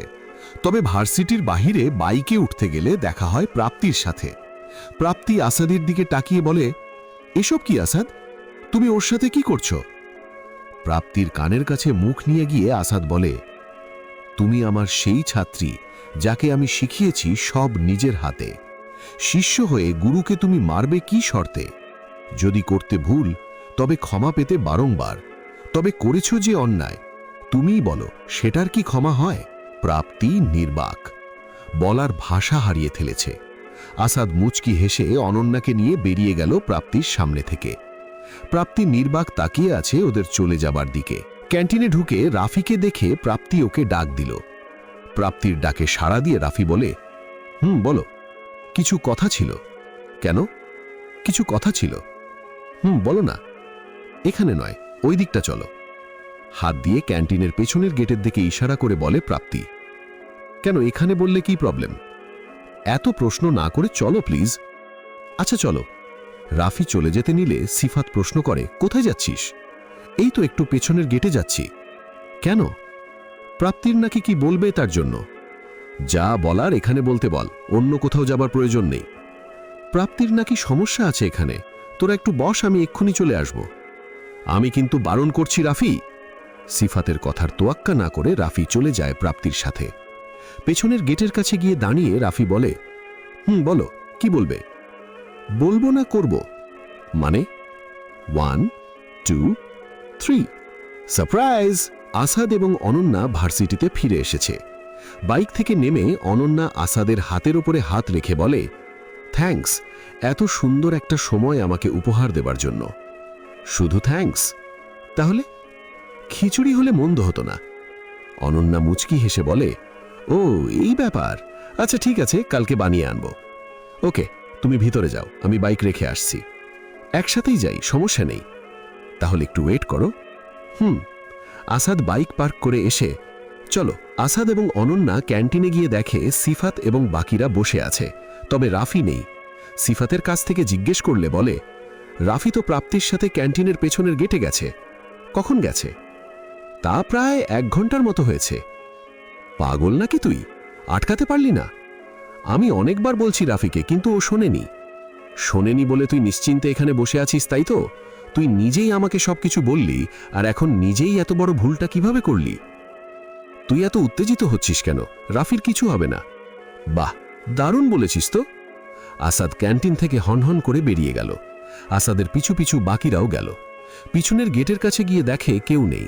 সম্পূর্ণ ভার্সিটি খুঁজেও রাফি এবং প্রাপ্তির কোনো হদিশ পাওয়া গেল না। নাম্বারও বন্ধ দেখাচ্ছে। আসাদ ক্ষিপ্র কণ্ঠে সিফাতকে বলে, রাফি কই? এই একই প্রশ্ন তো আমারও। তুই থাকতে এটা কিভাবে হলো? তোর কি আরেকটু সাবধান হওয়া উচিত ছিল না? অনন্যা আসাদের কাঁধে হাত রেখে শান্ত গলায় বলে, একটু শান্ত হও। রাফি হয়তো প্রাপ্তির সাথে কথা বলে কোনো কাজে গেছে, কাজ শেষ হলে ফিরে আসবে। কাজে গেলে ফোন বন্ধ কেন? নেটওয়ার্ক প্রবলেম হতে পারে না? আসাদ আর কিছু না বলে ভার্সিটি থেকে বেরিয়ে যায়। অনন্যাও গেল পিছু পিছু। সিফাত বাকিদের চলে যেতে বলে নিজেও বেরিয়ে যায়। সবাই বাসের জন্য অধীর আগ্রহে দাঁড়িয়ে আছে রাস্তার একপাশে। যানজটের এই শহরে বাস কখন আসবে তার কোনো নিশ্চয়তা নেই। হঠাৎ ম্যানহোলের ঢাকনা খুলে একজন লোক বেরিয়ে আসলো। সবাই হাসতে হাসতে নাজেহাল। লোকটার পরনে সাদা গেঞ্জি, কালো কোটি এবং কালো প্যান্ট, মাথায় ঘন কোঁকড়া চুল। হাসতে থাকা মানুষগুলোর সামনে গিয়ে লোকটা বলে, তোমরা হাসতে আসো কি লিগ্যা? উত্তরে একটা লোক নিজের হাসির পরিমাণ খানিকটা বাড়িয়ে দিয়ে বলে, সরকার এত সুন্দর রাস্তা বানিয়ে দিল, সেটা থাকতে আপনি ম্যানহোলের ভিতরে কেন? আরে মিয়া, বোঝো না তো কিছু, খালি আমরেকেও লিচু। এত যানজটের মধ্যে রাস্তা দিয়ে চলাচল করলে কবে যে গন্তব্যে পৌঁছামো হ্যার কোনো ঠিক ঠিকানা নাই। হেললিগ্যা ম্যানহোলের মধ্যে দিয়ে আইসি। মগবাজার দিয়ে এখানে আইসি মাত্র 10 মিনিটে। ইয়া যদি রাস্তা দিয়া হইতাম হেলে 2 ঘন্টা লাগতো। যাওক, তোমরা খাড়াই থাকো, মোর কাম আছে, মুই যাই। কিছুটা দূর আগাতেই ফোনটা বেজে ওঠে। কল রিসিভ করে বলে, বাইক না কোথায় তুমি? মুই তো শাহবাগ আইছিলাম। এখন শাহবাগ খামো? বোঝো না কি আইসি? সারাদিন ওই বাল নিয়েই থাকো, কোথায় কি হয় তার খবর তো রাখো না। কি হইছে বাইক না, এত সেইতে আছো কি লেগা? রাফির কোনো হদিশ পাওয়া যাচ্ছে না, খোঁজ লাগাও। আজকের মধ্যে ওকে আমার চাই। আচ্ছা, মুই দেখতে আছি, তুই চিন্তা করিস না। কথা বলা শেষ করে লোকটা নিজের কল লিস্ট থেকে একটা নাম্বার বের করে কল লাগায়। তুই কমে আসো? আয়। মামা, আমি তো অফিসে আছি।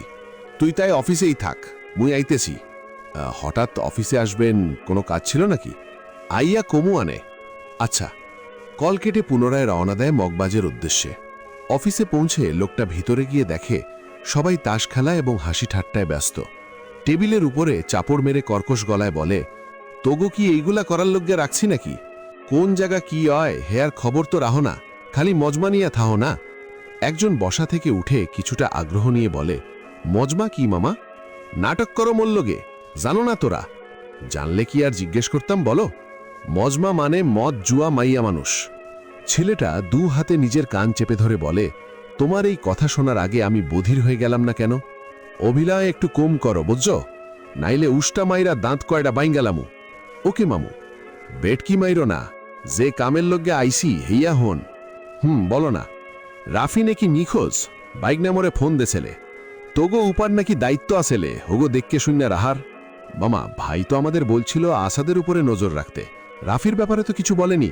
তোমাগো কয় নাই হেইর পানে তোমরা করো নাই, হাততালি দিমু মুই। কেউ কিছু বলছে না, নিশ্চুপ দাঁড়িয়ে রয়েছে।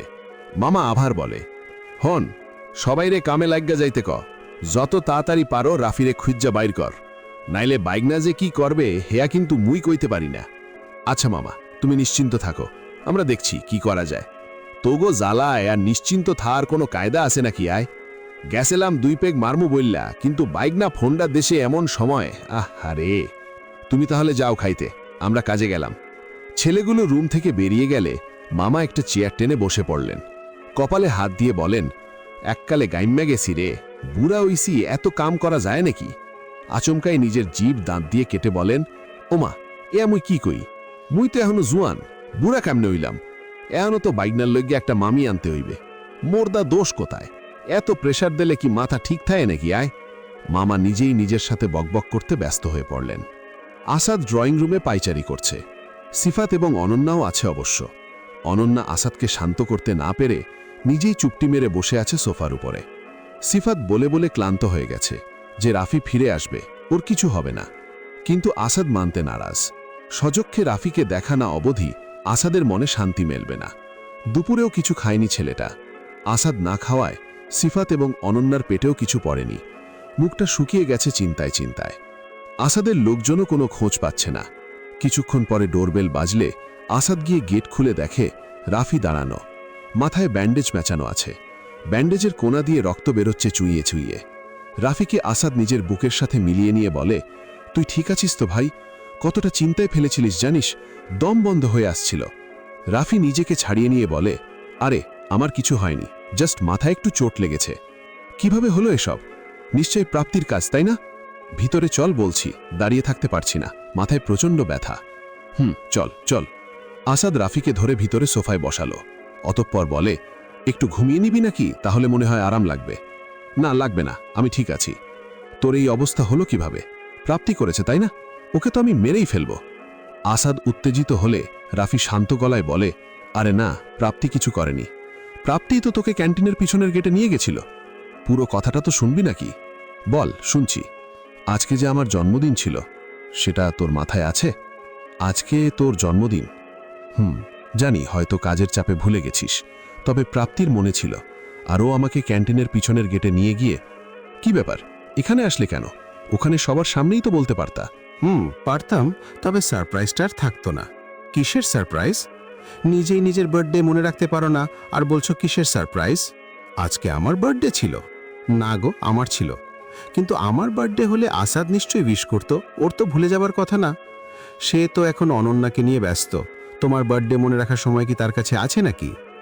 এভাবে বলো না, ছেলেটার মনটা খারাপ ছিল, তারপর তুমি ওর উপরে রাগ করছো, কথা বলো না, সেজন্য হয়তো অনন্যার সাথে একটু সময় কাটিয়ে নিজের মনটা ভালো করতে চেয়েছিল।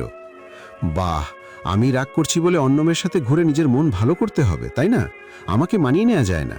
তার উপরে তুমি জানো ও আমাকে কি বলছে, আমি নাকি ওকে মারতে চাই, ও আমাকে নাকি কত কিছু শিখাইছে। এগুলো কেন বলল, কি জন্য বলল, কিছুই বুঝলাম না।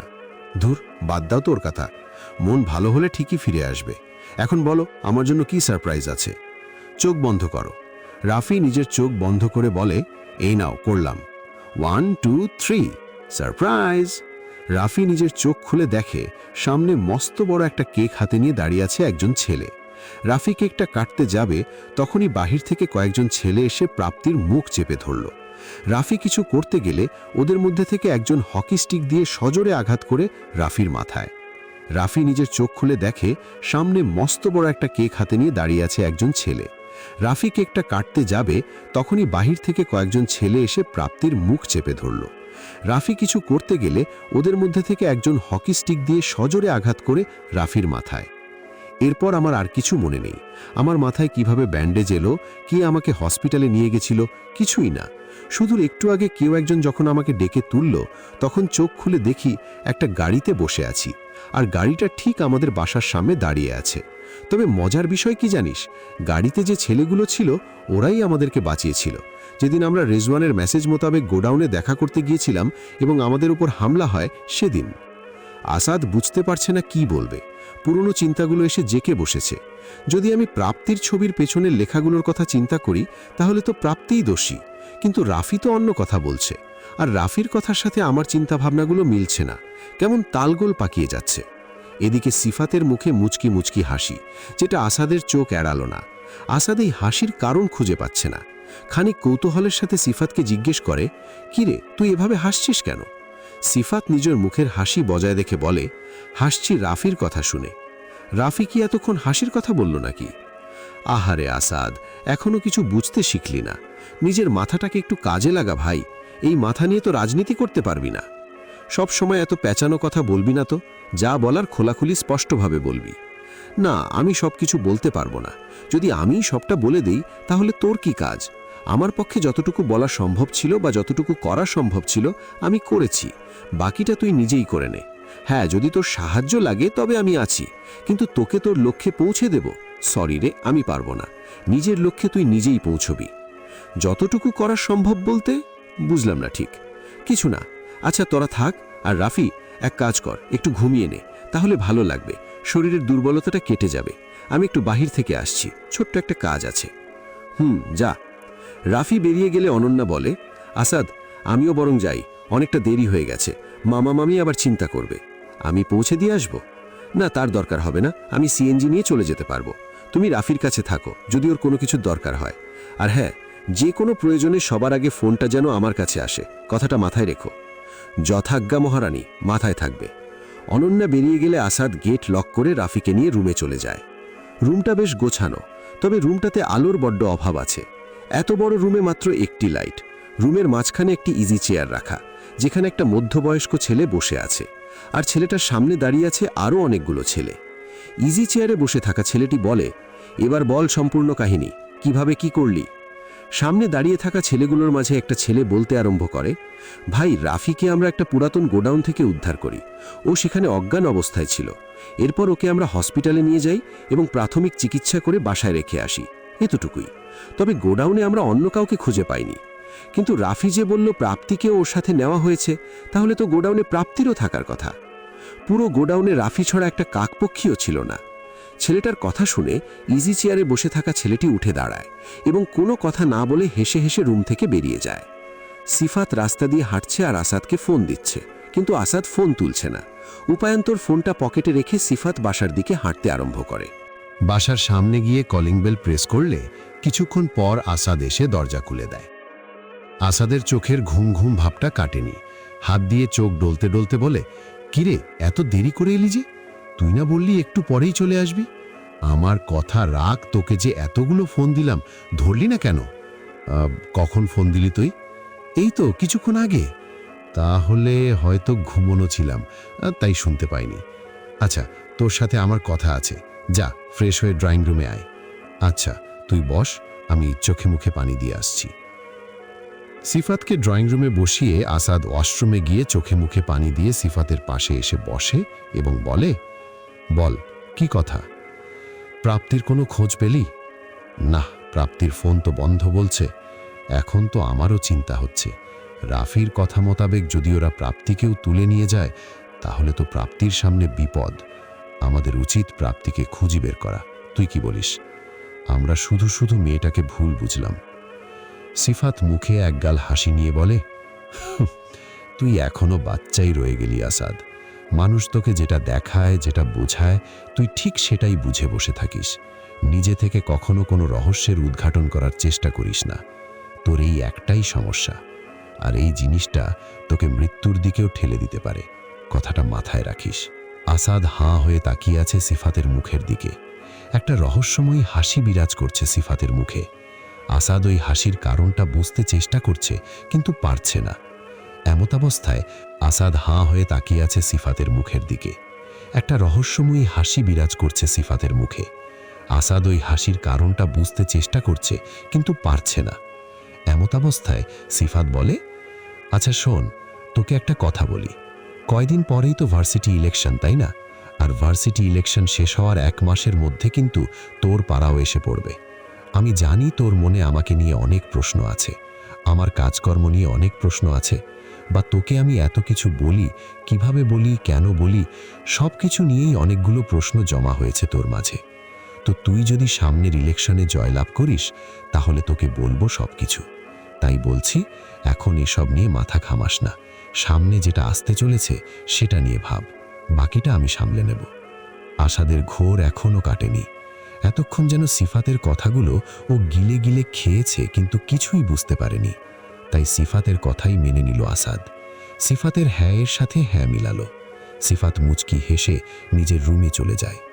রুমে যাওয়ার কিছুক্ষণ পরই সিফাতের ফোনটা বেজে ওঠে। নাম্বারটা পরিচিত দেখে বিলম্ব না করে কলটা রিসিভ করে। Hello master. বল। প্রাপ্তির খোঁজ পেয়েছি। মামা তোর সাথে আছে? হ্যাঁ, মামা আমার পাশেই দাঁড়িয়ে আছেন। মামাকে ফোনটা দে। আচ্ছা।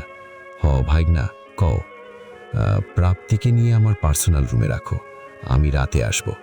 ভাইগনা, তুমি কি করতে চাইতে আসো মুই কিন্তু বুইজ্জা হালাইছি। ধুর, উল্টাপাল্টা কথা বইল না তো। আচ্ছা, মুই দেখতাছি, এখন রাখি তাইলে। রাফি মাত্র ঘুম থেকে উঠল। দুর্বলতাটা কাটেনি এখনো। বিছানা থেকে নেমে ওয়াশরুমে চলে গেল ফ্রেশ হবার জন্য। ওয়াশরুম থেকে বেরিয়ে ড্রয়িং রুমের সোফায় নিজের তাশরিফ জমিয়ে টিভিটা অন করল। বেশ মনোযোগ দিয়ে টম অ্যান্ড জেরি দেখছিল রাফি। হাসছিলও বটে। মনোযোগে ব্যাঘাত ঘটে ফোনের শব্দ শুনে। বেশ বিরক্তি নিয়ে কলটা রিসিভ করে ফোনটা নিজের কানে ধরল। হ্যালো, কে? আমি শিকদার। জি ভাই বলেন। ইলেকশনের তো আর বেশি দিন নেই রাফি, কিন্তু এখন পর্যন্ত একটা ভালো খবর তুমি আমাকে দিতে পারলে না। ভাই, বাসায় তো এখন আসাদ আছে, আমি বরং আপনার সাথে দেখা করে কথা বলি। আচ্ছা ঠিক আছে, আমি অপেক্ষায় থাকবো তোমার কোনো ভালো খবরের। আর যদি সেটা না হয় তাহলে বাকিটা তো তুমি জানোই। চেষ্টার কোনো ত্রুটি রাখিনি আমি, কিন্তু সময় এবং সুযোগ কোনোটাই মিলছে না, সেজন্য একটু দেরি হচ্ছে। তবে আপনি নিশ্চিন্ত থাকতে পারেন, আমি আপনাকে হতাশ করব না। তাই যেন হয়, না হলে কিন্তু আমিও আমার কথা রাখতে পারবো না। সময়ের টানে অনেকগুলো দিন অতিবাহিত হয়েছে। ভার্সিটি ইলেকশনও শেষ। আসাদের ইলেকশন আসতেও বেশি দিন বাকি নেই। নবাবী ভোজের রুফটপে বসে সেই কথাগুলিই ভাবছিল আসাদ। হঠাৎ একটা বাচ্চা মেয়ে এসে ওর দিকে একটা গোলাপ বাড়িয়ে দিল। আসাদ প্রথমে কিছুটা অবাক হলো। পরক্ষণেই গোলাপটা নিজের হাতে নিয়ে মেয়েটিকে বলে, এটা আমাকে কেন দিলে আপু? মেয়েটা হুট করে খানিকটা হেসে দিয়ে বলে, আমার কাজই তো এটা। হাসিটা বড়ই মলিন, বোঝাই যাচ্ছে মেয়েটি নিজের অবস্থাতে বেশ ভালোই আছে। আসাদ মেয়েটিকে নিজের কোলে বসিয়ে জিজ্ঞেস করে, কিন্তু এটা তো তোমার স্কুলে যাওয়ার সময়, খেলাধুলা করার সময় আপু, সেটা না করে তুমি এখানে মানুষকে ভুল দিয়ে বেড়াচ্ছ। আমার কাছে তো টাকা নেই যে আমি স্কুলে যাব। এই কাজ করে যতটুকু টাকা পাই সেটা দিয়েই আম্মুর চিকিৎসা করাচ্ছি। এখন আমি যদি সেটা না করে স্কুলে যাই তাহলে আমার মা যে মারা যাবে, তখন আমি কার কাছে থাকব? কি হয়েছে তোমার মায়ের? ডাক্তার আঙ্কেল বলেছে আমার মায়ের নাকি খুব কঠিন একটা রোগ হয়েছে, যেটার চিকিৎসা করতে অনেক টাকার প্রয়োজন। আমি তো ছোট, কেউ আমাকে বড় কোনো কাজে দেয় না, তাই এই কাজটাই করি। এই কাজ করে যে টাকা পাও সেটা থেকে তোমার মায়ের চিকিৎসা হবে? আমি তো বলতে পারবো না, কিন্তু আমার একটা বড় ভাই আছে যার কাছে আমি টাকাগুলো নিয়ে দেই, ওই সব কিছু জানে। তোমার ভাইয়ের সাথে আমাকে দেখা করিয়ে দেবে? দাঁড়াও, আমার ভাইয়ের একটা ছবি আছে আমার কাছে, তোমাকে দেখাচ্ছি। মেয়েটি আসাদের কোল থেকে নেমে দৌড়ে ভিতরে চলে গেল। কিছুক্ষণ পরে হাতে একটা ছোট্ট ছবি নিয়ে এসে ছবিটা আসাদের দিকে এগিয়ে দিয়ে বলে, এই দেখো, এটা আমার ভাইয়া। তবে ছবিটা যার ছিল সেটা দেখার জন্য আসাদ হয়তো মোটেই প্রস্তুত ছিল না। নিজের চোখকে কিছুতেই বিশ্বাস করতে পারছে না। তবে বিষয়টাতে কোনো রিয়্যাক্ট না করে একটা মুচকি হাসি দিয়ে মেয়েটিকে বলে, তুমি শিওর এটাই তোমার ভাইয়া? এখানে শিওর হওয়ার কি আছে? আমার ভাইয়ের ছবি আমার কাছে থাকবে, এটাই তো স্বাভাবিক। তুমি কি বোকা গো? কথাটা বলে খিলখিল করে হাসতে থাকে মেয়েটি। আসাদ আপন মনে বলে, সত্যি আমি অনেক বোকা। সিফাত ঠিকই বলে, আমি মানুষ চিনতে পারিনি। মেয়েটির মৃদু ধাক্কায় ধ্যান ভাঙে আসাদের। মেয়েটি বলে, কি হলো, কথা বলছো না কেন? না কিছু না, তুমি যাবে আমার সাথে? কিন্তু কোথায়? তোমার ভাইয়ার কাছে। তুমি আমার ভাইয়াকে চেনো? চিনি তো, আমার খুব ভালো বন্ধু। না বাবা, আমি তোমার সাথে যাব না। আমি শুনেছি খারাপ লোকেরা আমাদের মতো ছোট ছোট বাচ্চাদের তুলে নিয়ে গিয়ে বিক্রি করে দেয়। তুমিও যদি তাই করো তখন? আমাকে দেখে কি এমন মনে হচ্ছে তোমার? না তা ঠিক না, তোমাকে দেখে তো ভালোই মনে হচ্ছে। যাওয়া যায় তোমার সাথে, চলো তাহলে। মেয়েটি আসাদের হাত আঁকড়ে ধরে বলে, চলো। না তা ঠিক না, তোমাকে দেখে তো ভালোই মনে হচ্ছে, যাওয়া যায় তোমার সাথে, চলো তাহলে। মেয়েটি আসাদের হাত আঁকড়ে ধরে বলে, চলো।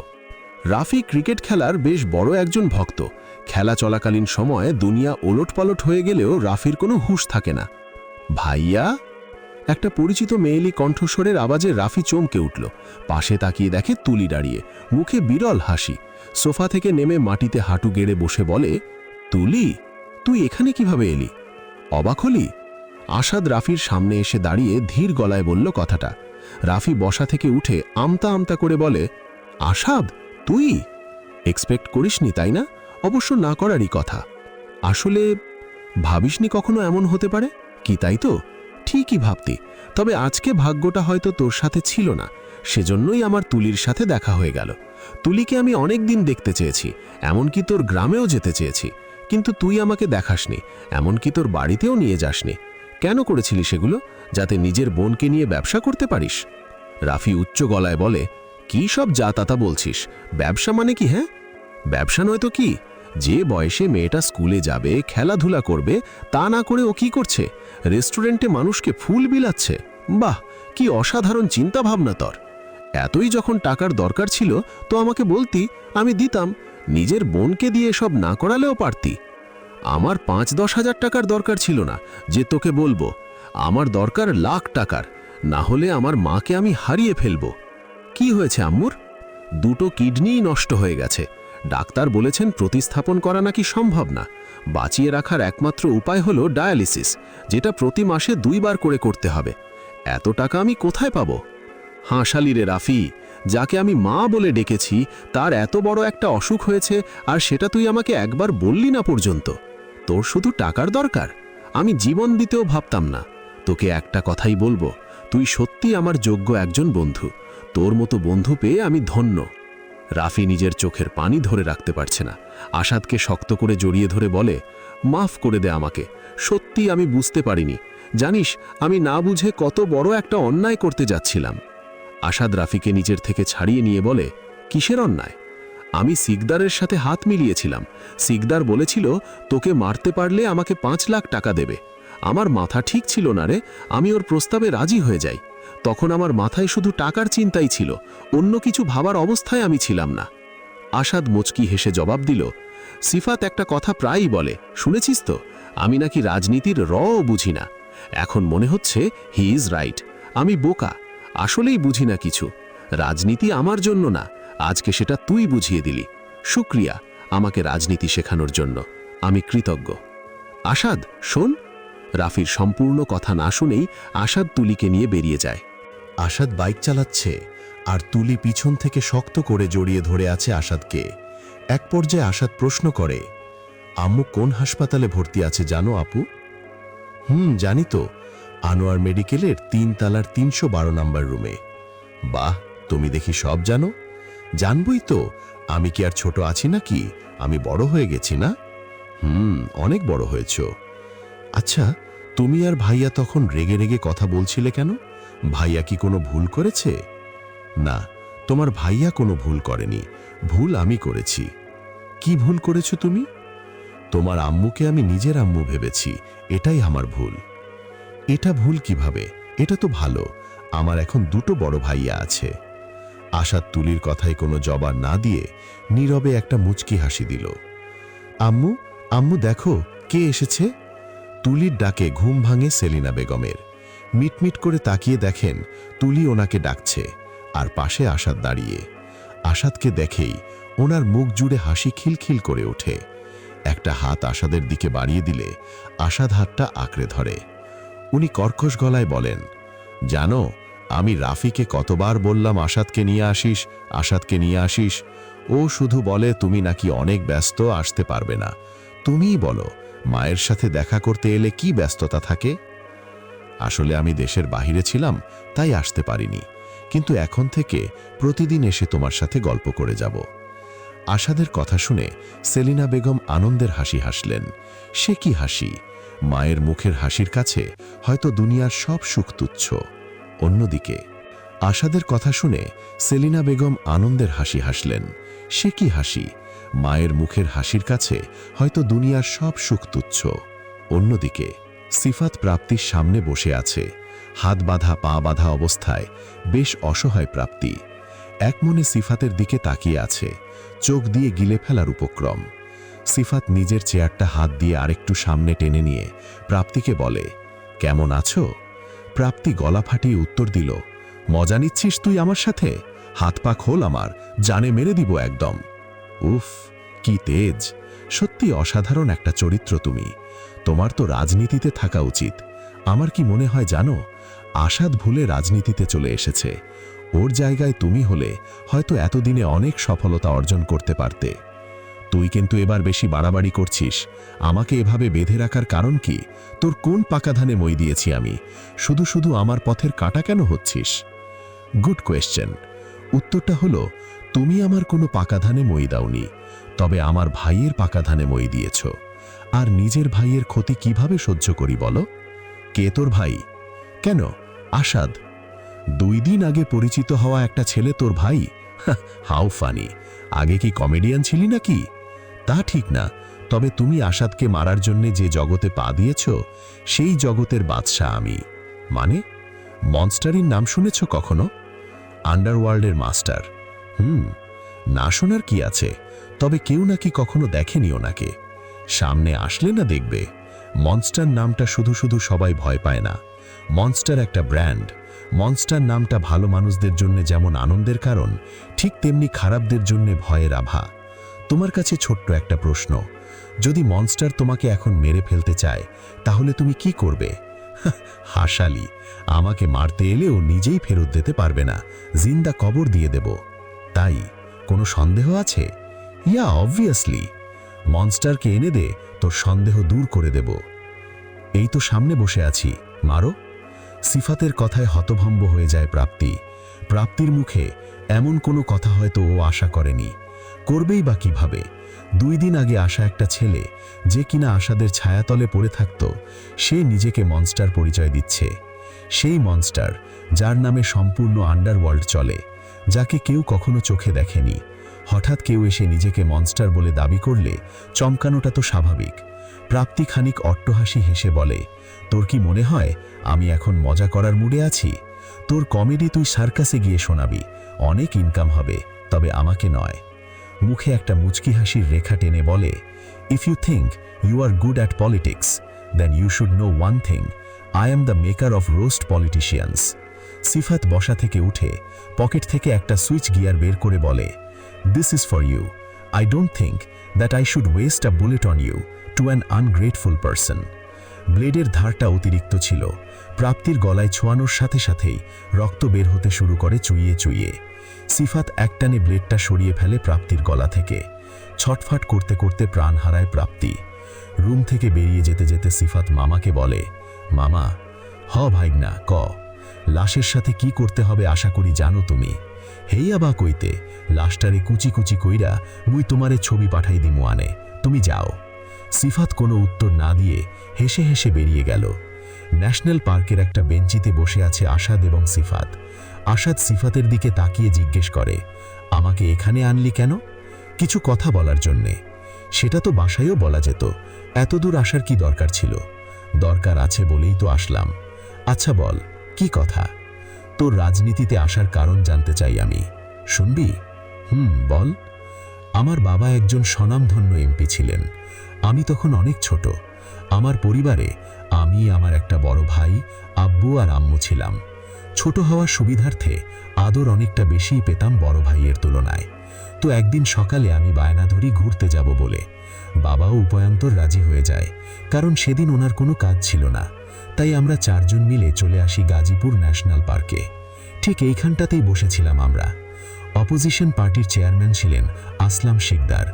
পরপর 2 বার বাবার কাছে হেরে যাওয়া গ্লানিটা সে মেনে নিতে পারেনি, তাই সুযোগ পেয়ে ওই দিন হামলা করে আমাদের উপরে। বাবা মা তো মারা গিয়েছিলেন, তবে আমি আর ভাই বেঁচে গিয়েছিলাম। আমাদের তাড়া করার এক পর্যায়ে আমি আর ভাই আলাদা হয়ে যাই। আমি তো ভাগ্যক্রমে বেঁচে গিয়েছিলাম, তবে ভাইয়ের সাথে আর কখনো দেখা হয়নি।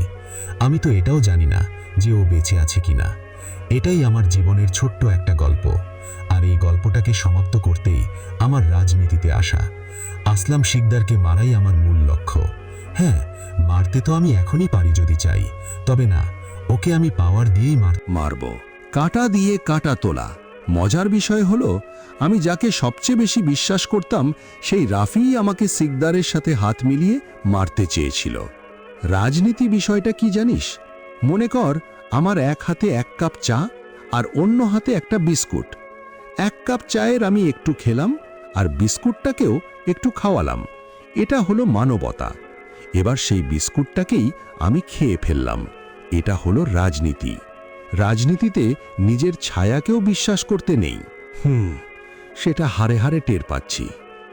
এবার আসি তোর প্রশ্নের উত্তরে। আমি কেন তোকে সাহায্য করি বা আমি এত কিছু কিভাবে জানি? হ্যাঁ, তোর কাছে সেই পার্সেল আসা থেকে শুরু করে সব কিছুই আমার করা। মাস্টারের নাম তো শুনেছিস? সবাই তো চেনে, তবে শুধু নামে, চেহারায় নয়। চেহারা কেউ দেখেনি। আমিই সেই মাস্টার আর তোর বড় ভাই। দেখ সিফাত, এখন আমি মজা করার মুডে নেই। তোর বড় ভাইয়ের বাম হাতে একটা জন্ম দাগ ছিল, নিশ্চয়ই তোর মনে আছে। তুই জানলে কিভাবে? সিফাত নিজের বাম হাতটা আসাদের দিকে এগিয়ে দিয়ে বলে, দেখ তো এটা সেই দাগ কিনা। আসাদ অবাক হয়ে কিছুক্ষণ তাকিয়ে থাকে সিফাতের দিকে। আসাদের অবাক চাহনি স্পষ্ট বলে দিচ্ছে নিজের হারানো ভাইকে খুঁজে পাবার আনন্দ। সিফাত জড়িয়ে ধরে কান্নারত অবস্থায় বলে, তুই এতদিন আমার সাথে ছিলি অথচ আমি চিনতে পারিনি। সিফাত আসাদকে নিজের থেকে ছাড়িয়ে নিয়ে বলে, থাক, আর কান্না করতে হবে না, চল অসমাপ্ত কাজটা সেরে ফেলি। হাত দিয়ে চোখের জল মুছে, কি কাজ? সিকদারের প্রাণ নেয়া। তার আগে প্রাপ্তির সাথে আমার বোঝাপড়া আছে। প্রাপ্তি তো নেই, কোথায় গেছে? হাওয়ায় মিলিয়ে দিয়েছি। তাহলে চল, বাকি কাজটার জন্য আর সময় নষ্ট করে কি হবে? নামের খোঁজে বেনামি। সমাপ্ত।